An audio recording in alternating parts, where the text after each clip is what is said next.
Okay, so I will present here some theoretical and methodological approach we are working here at Nida. Go, Oh, Carla, sorry. please. I will say next. Okay. Okay. We work at Nida. It's a research group, narratives and innovation design and anthropology. We are working from Maranhão, a very poor state in Brazil, the second poorest state in Brazil. And we are working since 2009, working with vulnerable communities, maroon communities, indigenous, poor we are living too close to Amazonia, so we are dealing with all this climate changes, all the trouble we are involved here with these issues. Next, please. What I'm going to share with you today, it's our methodological approach in the between of these fields, design and anthropology. And just to summarize, we are presenting some moments, historical moments, when anthropologists is interested in design to work to make anthropology better. So you can talk about when anthropology go behind design things, and we have also the period we call the material turn in the beginning of the 80s of the last century. We have a former moment with the archaeological foundings. And then we have an important moment when design goes after anthropology to make design a better field with anthropological methodological approaches. And we started with the period of quick ethnography in the field of design. And then we have a third moment when design and anthropology, they come together, not to make one field better than other or improve the fields, but to work together. And we are talking about this moment. We are working in this new subfield as it is as the new conception of design and anthropology together. Next, Carla, please. And the first time we had this mention about this third place is in Joachim Hau's thesis, Design Anthropology, Borderland Experiments with Participation, Performance, and Situated Intervention. He's talking in his thesis about this dichotomy between design and anthropology. They are interested in each other, but they are working apart of each other. And then he proposes, in a speculative way, if we could bring them together to work, to go forward these old dichotomies, and if we could be less descriptive as anthropologists, or we could be more less prescriptive as designers. So he's working in this possibility of working between description and prescription. So it was the first time these thoughts come together, and then we can go next, Carla. Many books, collective books with different authors from all over the world, trying to explain and to present, to thought about these relationships. We have authors from the field of anthropology and authors from the field of design trying to construct this knowledge. So I'm talking from this field.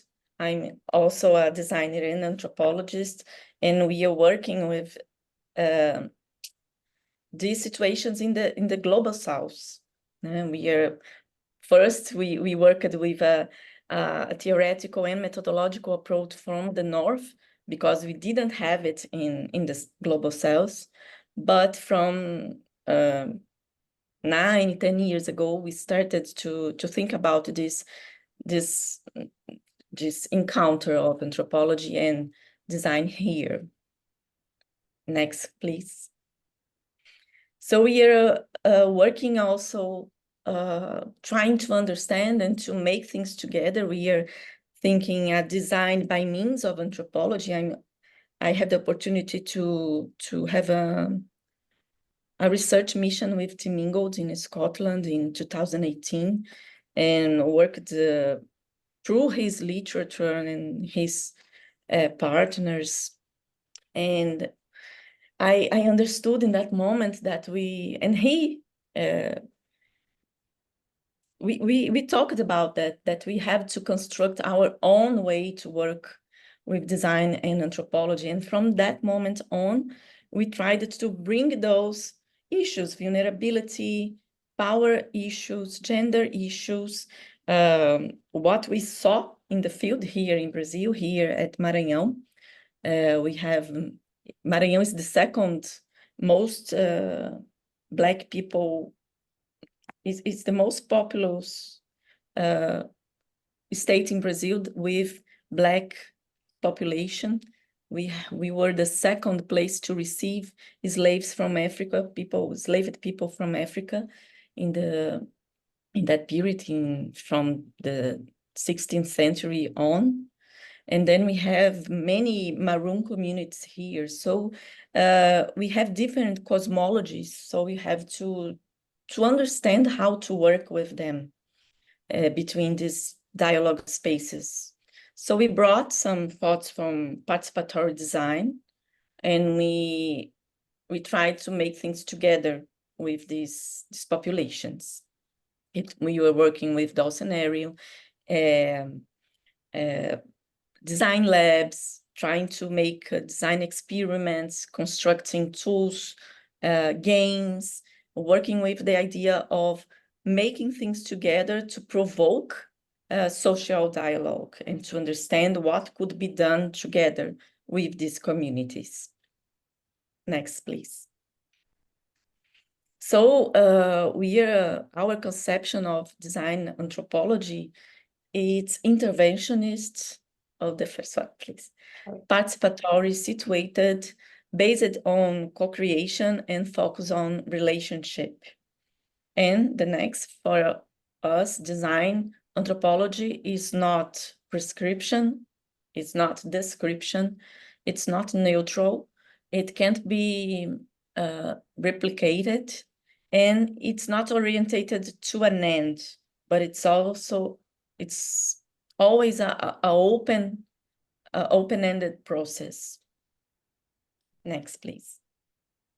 And then we start by the name. We are not doing design anthropology.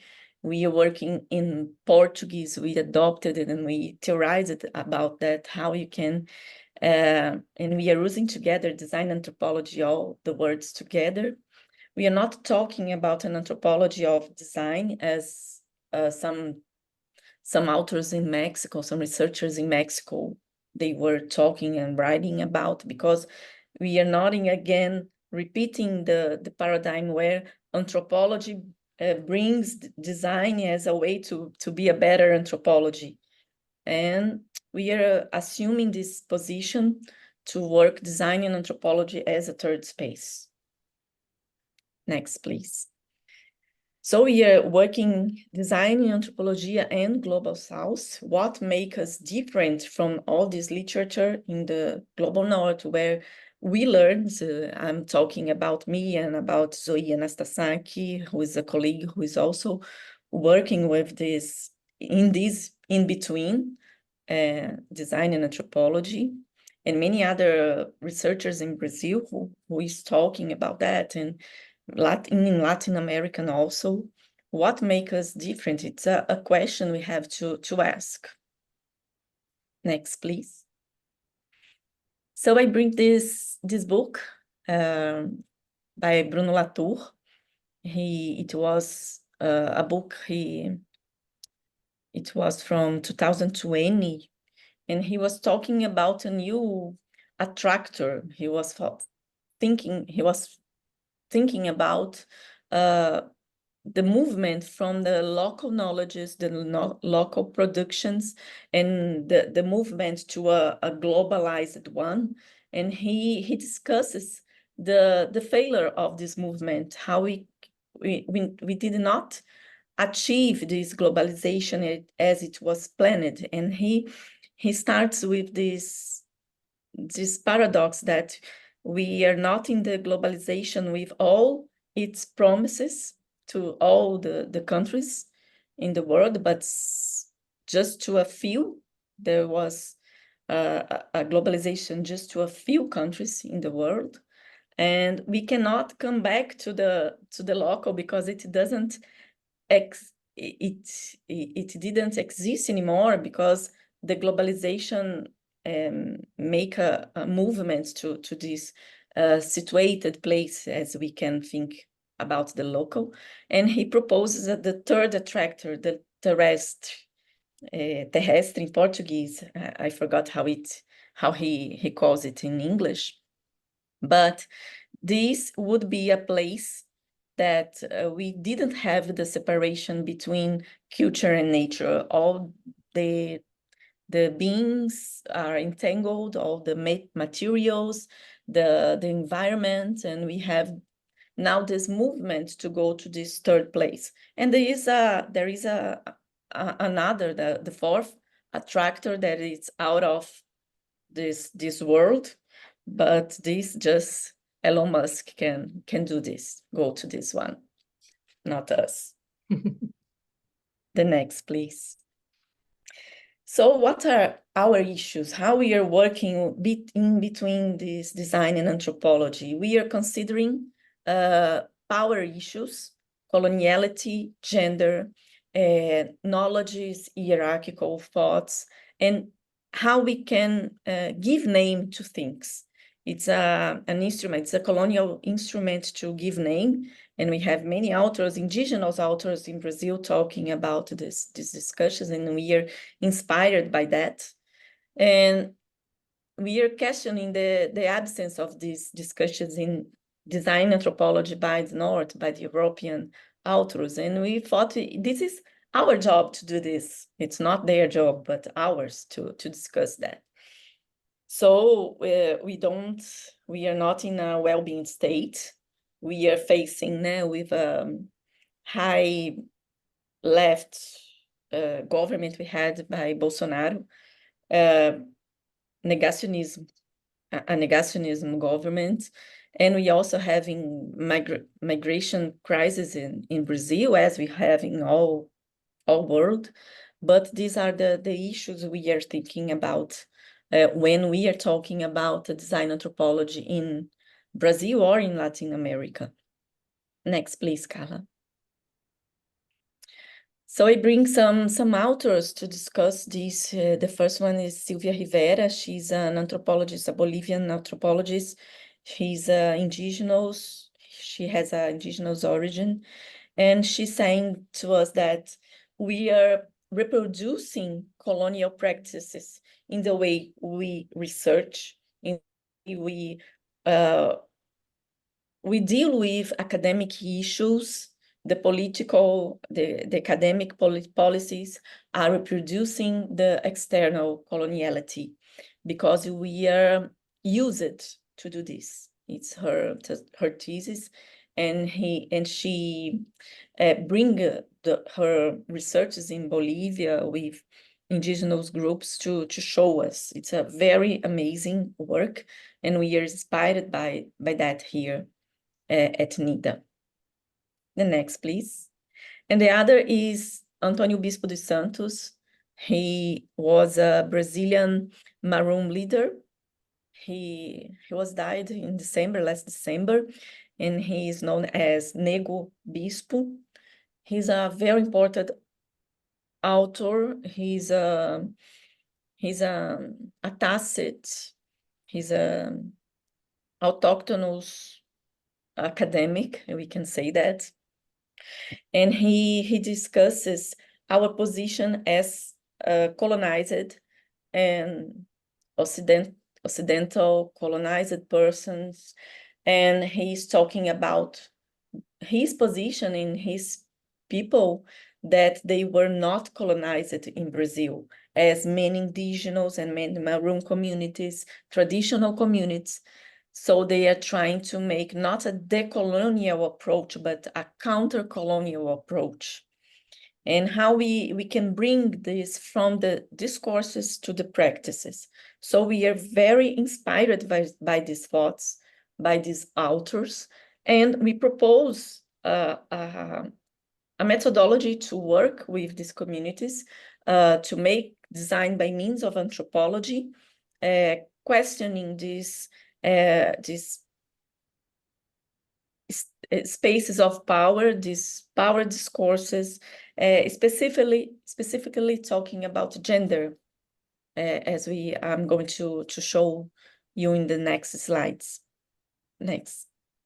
So this author, they are arguing that we are working with colonized categories, science, methodology, the coloniality itself, it's a colonized category. So we have to problematize the very categories and the very methodologies we are working with.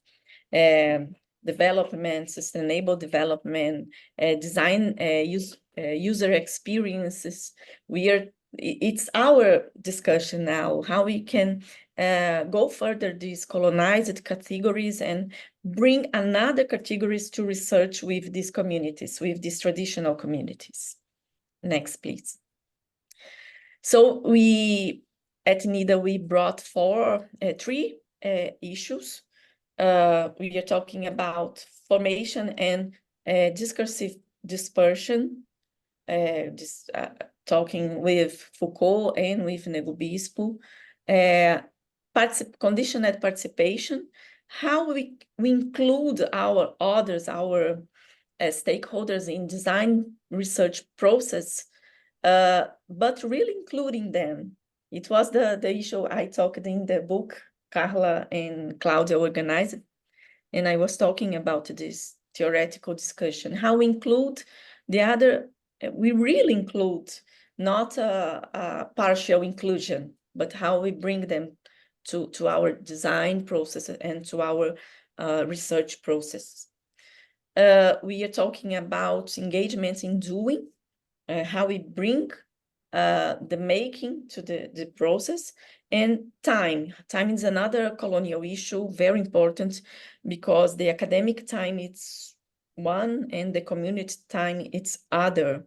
And they have another cosmological thoughts about participation, time, and narrative, and we are trying to understand. And I ask how those elements they appear, they are shown in your research, in our research. Yes, we have to thought and to make it to discuss these issues in our, and how we make our tools, how we construct our methodological approaches. And I have now some examples to share with you. First of all, we have discussions in Brazilian literature on design and anthropology. This is our last books where we discussed this methodological approaches at Nida, this research group. Next, please, Carla. And since 2018, we and my colleagues in Brazil, we are making books, making dossiers in journals to understand, to bring this discussion together. We have a book, my book, a book from Maria Cristina Barra, a book from by Zoe Anastasaki and Marcos Martins, and those journal reviews with our texts to think about this Brazilian reality on design and anthropology, just to share with you. Next, Carla. And here we have some prototyping situation with community, with Maroon communities. And in this case, we were with São Caetano community in Maranhão. They are extractivist women who work with babaçu coconut, and we are collecting data about gender equality or gender gap. in these communities, and to talk, and we started working with United Organization reviews, reports, and we saw and we perceived that the parameters of United Nations were very far from their realities. And we start bringing them to discuss the empowerment parameters, but related to their communities. So we cannot use the words, we cannot use the conceptions about United Nations. We have to understand what would be their own categories to discuss empowerment. And they even know these words. They didn't recognize this word empowerment, but it not means that they were not empowered women. They were, and we tried to construct with these women and with their children in their lives with them, staying in the community, to understand the ways they thought about education, political issues, economical issues, and health and well-being. So we stayed with them in the community, and we started. Next, please, Carla. To understand that the economical issues were linked to their crops. The health issues was not connected to the hospital. They don't have access to hospitals, but to their backyards, because they use the herbs, the foods with no toxical issues, toxical substances, and they link it with the idea with health. The school in the community is associated with education, and their association of women association, it's linked to political issues. And we started to work with the situations of their quotidian lives to understand, and what if see cards to understand how they deal with empowerment issues without using the word. But afterwards, we presented the word to them to understand if they agree, if they not agree. And we did a film with many communities using this methodology to understand their parameters to empowerment. And we had a prize about this film and this research, collecting all this data to Maranhão State in 2022. Next, Carla, please. Here it's experience with autonomous community in Mexico. We did, Zita Guzman was a student of mine, and she worked with this community to understand what they understand as being autonomous community, what these women would like to do by means of design. And she kept there 2 months and trying to understand what they could do together. And these women brought their aims and their goals and their desires. And by the end, they started making clothes. Sita is graduated in fashion, and she was doing her master here in Brazil with us.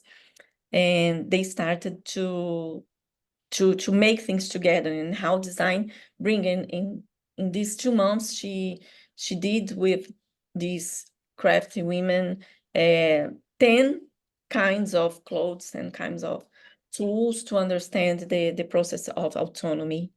So we are talking of a very situated discussion. Next, please. This the blusitas, how we say bra in Espanol, in Spanish, and they were talking about power, gender issues, using a piece of clothes that are very stereotyped as a symbol of domination. And they did it as a symbol of autonomy, to protect, to work in the crops, to protect themselves when working the crops. And they didn't have access to this product there in Chiapas, in the state of Chiapas, in Mexico. Next, please, Carla. And here is our last example in our last experimentation. We are talking about storytelling, narratives, working with many authors from anthropology to make things together with another Maroon community. And we are talking about telling stories to there's someone here. To understand the future and how this community, they need to tell their stories, because in Brazil, they are not known. Here in Brazil, we don't know the stories of Maroon communities, indigenous communities, and design can make this bridge, design and anthropology, they can make this bridge between us. Next, please. So we started working with this community and inviting them to collect stories in their communities. We created a narrative. I played the role of this coconut collector and invited the other women to collect their stories, to bring their narratives. And I told a story that I've been seeing, I've been living with these communities since 2009. So it's a very universal story to share with us. And they were very attentive, and they were very, they feel sensitive to this invitation because it was a very familiar story to them. Next, please. And we invited talking about stories. We were there doing something else. We were working, creating land pigments with earth with them. And then this narrative was part of this larger project. Next, Carla. And they went to their homes, to their territory, to bring those stories. We were inspired by the theory of the fiction bag by Ursula Le Guin, and we used this basket made by them to collect their own stories. It was an amazing moment. We were very sensible, and we cried a lot with their stories.